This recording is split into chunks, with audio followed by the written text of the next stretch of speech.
A sunken treasure worth $20 billion, a galleon lost at sea, and a bitter dispute that spans across centuries.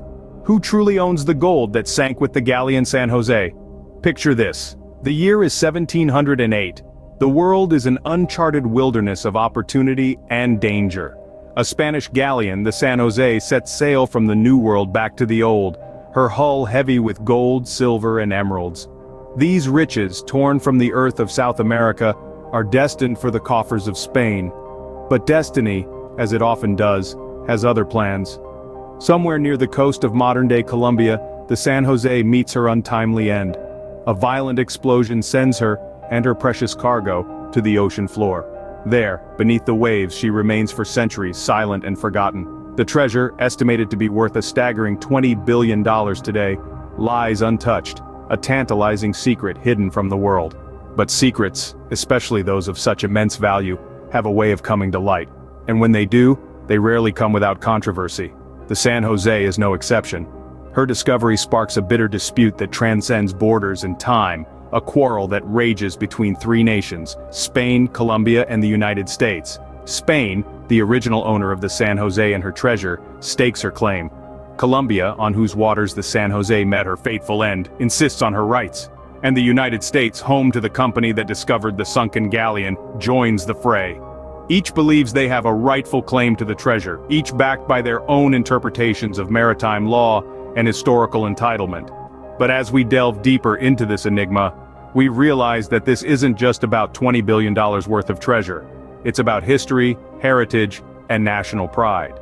It's about who gets to write the next chapter of the San Jose's story, and so we must ask, where did it all start? To understand the present, we must journey back to the past, back to the day the San Jose sank beneath the waves. But that, my friends, is a story for another scene. This isn't just about the treasure, it's about history, ownership, and national pride. But where did it all start? Our story begins over 3 centuries ago, in the turbulent waters off the coast of Colombia. The year was 1708. A fleet of Spanish galleons, heavy with treasures from the New World, was making its journey back to Spain. Among them was the San Jose, a ship of legend, her holds brimming with gold, silver, and precious gems.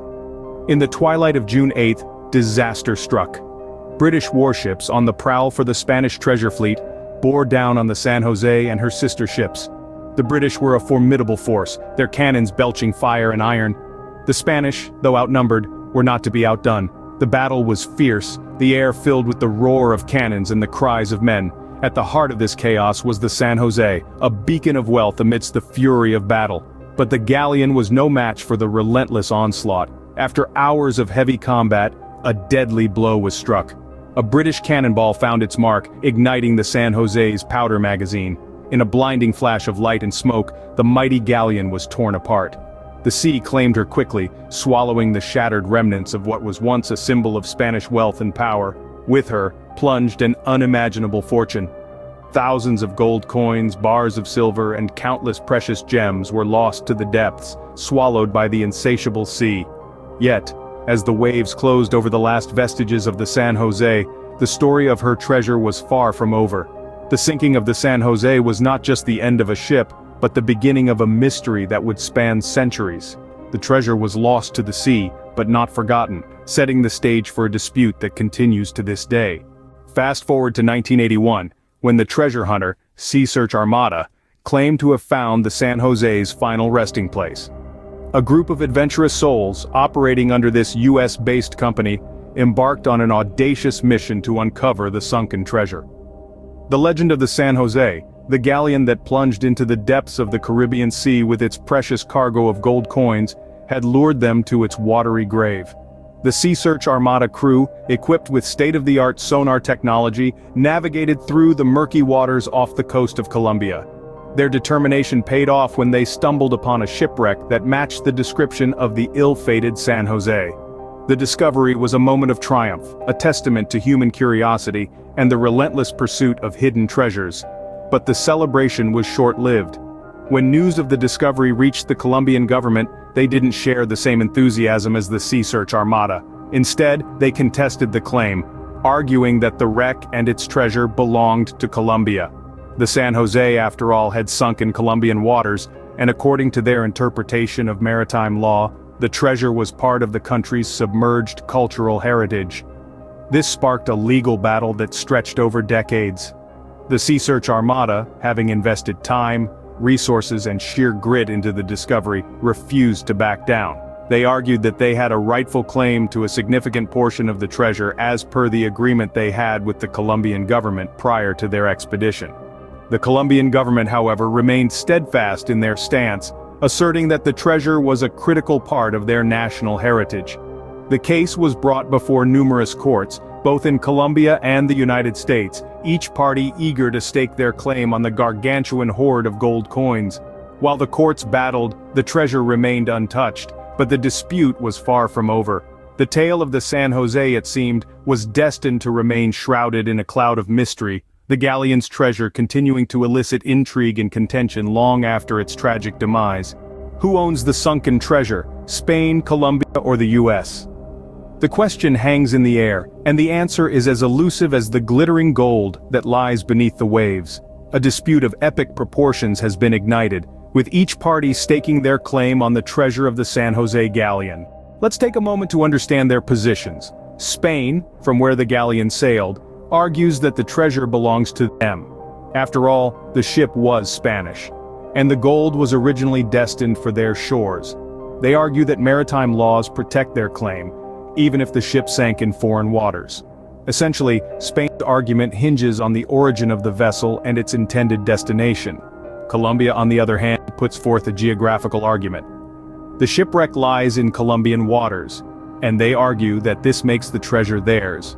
The San José, after all, is a part of their maritime heritage, having laid undisturbed in their seas for over 300 years.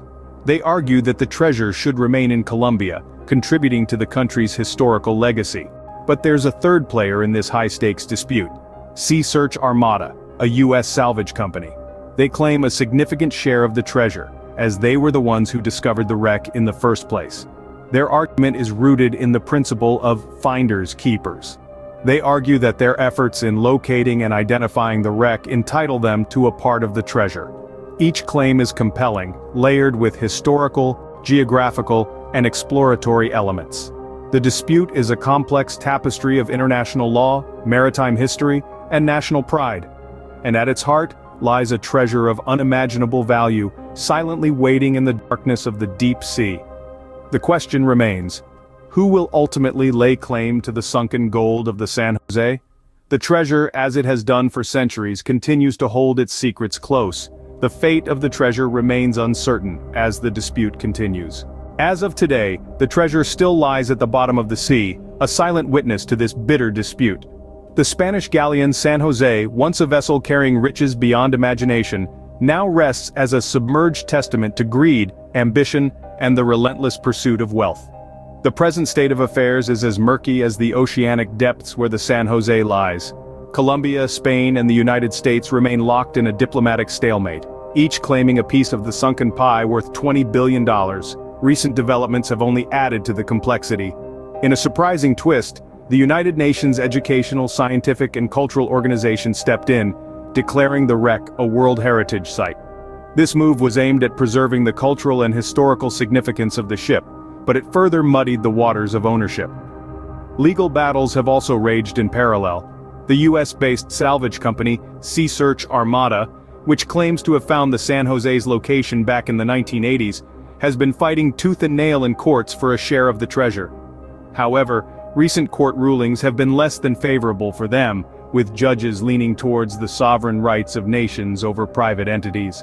On the negotiation front, things have been equally tense. Behind closed doors, diplomats from the three countries have been engaging in heated discussions. Each party is trying to leverage historical, legal, and moral arguments to stake their claim. Spain emphasizes its historical ownership, Colombia underscores its territorial rights, and the United States stresses the finders keepers rule. Despite these efforts, the treasure of the San José remains untouched, its golden gleam hidden from the world, its story untold. The resolution of this dispute seems as elusive as the treasure itself. The $20 billion question remains: who owns the treasure of the San José galleon? Only time will tell.